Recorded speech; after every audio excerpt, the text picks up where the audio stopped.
Hi, Sayers. This is Simon, and welcome to Simon Says PH.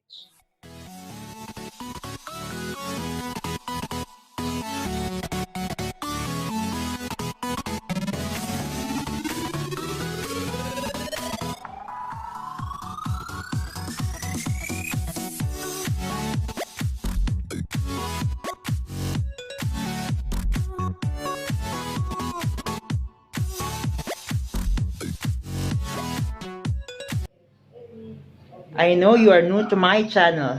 Just continue watching this video and don't forget to subscribe and hit that notification bell so you'll get updated to my future upload. I'm pretty sure that you are already familiar with our topic for today, so let's just jump into it. Hello Sayers, welcome back to my channel. Today, Simon Says PH presents the fundamentals of campus journalism. This topic is very dear to me because I've been and I'm still the school paper advisor of the school where I'm teaching right now, the University of the East Caloocan Campus Basic Education Department. So, before we start, let's have this quotation. If you ask a question, it makes you look stupid for 5 minutes. If you don't ask a question, you'll stay stupid for 5 years or so. Up until now, the proponent of this quotation is still unidentified. If we search online, you will see people saying that it was taken or stated by Sir Isaac Newton. People from other party were saying also that it was taken from Confucius. So we will just give the credit to whom credit is due. Okay. You know, one of the skills that a journalist must possess is the skill of asking questions. For you to extract the juicy information that you need from that particular resource person.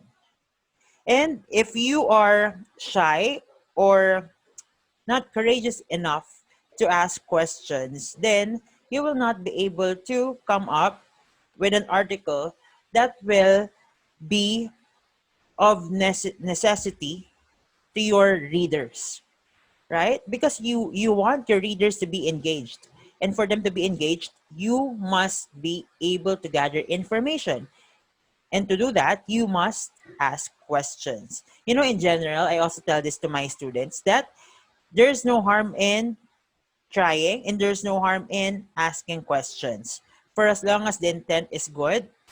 So go for it. Just ask questions and you'll be able to gather information.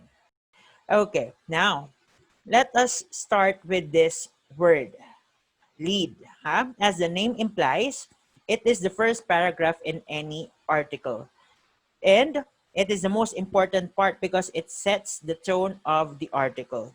And as a reader, just by reading the lead, you would know the angle of the story. Huh? The angle of the story is very important because that's where the focus of the article lies. And it answers, it must answer 5 wives and 1 husband, or WH questions. Who, where, what, when, and why. And the last one there is how. So that should be answered. The following should be contained or should be there in the lead. Now, the goal for you to achieve is to make the reader want to continue reading. So just by reading the first paragraph, your readers would tell themselves that, oh, I like this article. I will finish this article. If that is the vibe that you were able to give to your readers, then that means you did it right. Okay, now we will be having this very important part in writing. This part, which is considered as the most important part, the lead. We have here some examples of leads taken from different news organizations. We have here the first one taken from the website of CNN Philippines. The title here is Facebook takes down over 200 pages controlled by Philippine company. And the lead there is In a statement on Friday, the social media giant said it has banned Twinmark Media Enterprises for repeatedly violating its misrepresentation and spam policies through coordinated inauthentic behavior. So that is one example of lead. Now, let's have another example. This one is taken from abs-cbnnews.com. Okay, I wasn't able to get the title, but it talks about also the same topic. From what I have learned in the past days, na pati ang advocacy ng gobyerno tinatanggal. So what's the purpose of you, Facebook, being here? Duterte said in a public briefing aired late evening. That is also about Facebook. Now, another lead taken from GMA News Online. Facebook takes down fake accounts, pages linked to Philippine military police. Then, in a virtual press briefing on Tuesday, Nathaniel Glacier, Facebook's head of security policy, said his team saw several clusters of connected activity to post content, to comment, and to manage pages, which accelerated in 2019 and 2020. So those are examples of leads. We took some examples from the websites of CNN Philippines, ABS-CBN News, and GMA News. Okay, this time we'll be having the basic rules in writing. Huh? Okay, this is very important, most especially if you are just starting as a journalist. Okay, general rules in writing. Number 1, follow the structure. What structure are we referring to? Here's the structure: lead, body, conclusion. It's like you are writing a letter. Lead, then the body, then conclusion. Then there is this inverted pyramid structure, which starts with the lead, then the details, going down to more details there. But here's what it means. You start with the most important part, the lead. Then not so important, but still important details. Remember this. I said not so important, but still important details. Because if those parts are not important in your article, then why are you supposed to include them, by the way, right? So everything that is included in your article, that means those parts are important. Okay. Now, here's what you should remember. The cube, which stands for cohesion, which means your sentences in the article that you are writing must support each other. Unity, you must talk about one topic only or one focus only. Then brevity, just go straight to the point, and you're not supposed to use flowery words there, most especially if you are writing straight news. Then emphasis, if this is your topic, then just talk about that. You may repeat the topic. You may put stress on that topic so you will be able to achieve emphasis there. Remember that, That's the number 1 basic rule or general rule in writing. Number 2, first mention, spell out. We have here an example.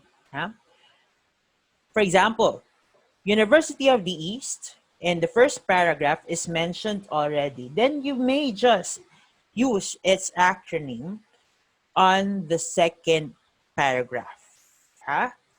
Okay, so that is what I mean when I said first mention, spell out. When it appeared first, then that particular word or particular title should be spelled out. Then on the following paragraphs, you may just use its abbreviation, or shall we say acronym. Okay. Now, number 3, be consistent. Be consistent. What do I mean when I said be consistent? For example, rec to base lady warriors when you're writing for sport, when you're writing a sports article. When you mentioned rec to base lady warriors, so meaning you based your writing to the place where these people or where this squad was based, was based in that particular place, recto in Manila, you have to use that the same, that the same call or title from the first paragraph up to the following paragraphs. Then it will be wrong if you're going to use University of these Lady Warriors after having used the first one, which is recto-based Lady Warriors. You just have to be consistent. If you use the first one, then you should use that one until the last paragraph. Okay, now let's have the next general rule.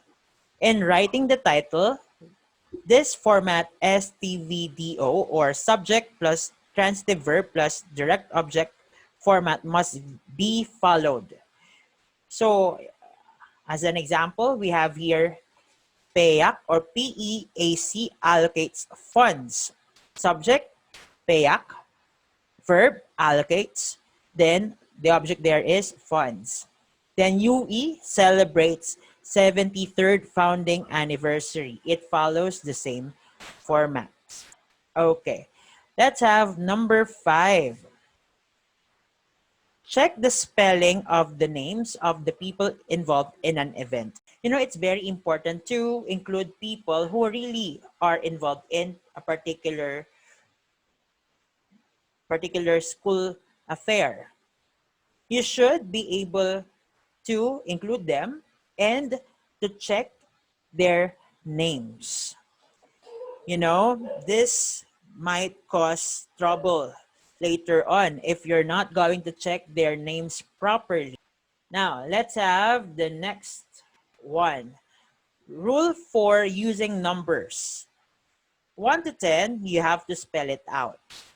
But larger than that, you can just write it in figures. Come to think of it, if you're going to write 1 million pesos and you have to spell it out, maybe it will be very long and it will eat a number of words in your article, because most especially when you're joining a contest, there is a given limit with regards to the number of words.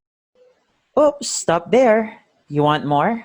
Don't you worry, I'll give you more, because we'll be having part 2 of the fundamentals of campus journalism. There we'll be talking about editorial, news, sports, and feature writing, including photojournalism and editorial cartooning.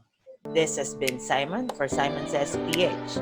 Don't forget to subscribe and leave a comment down below for content suggestion or for possible shout out. See you again on my next vlog. Thank you, and let's call it a day. Bye bye.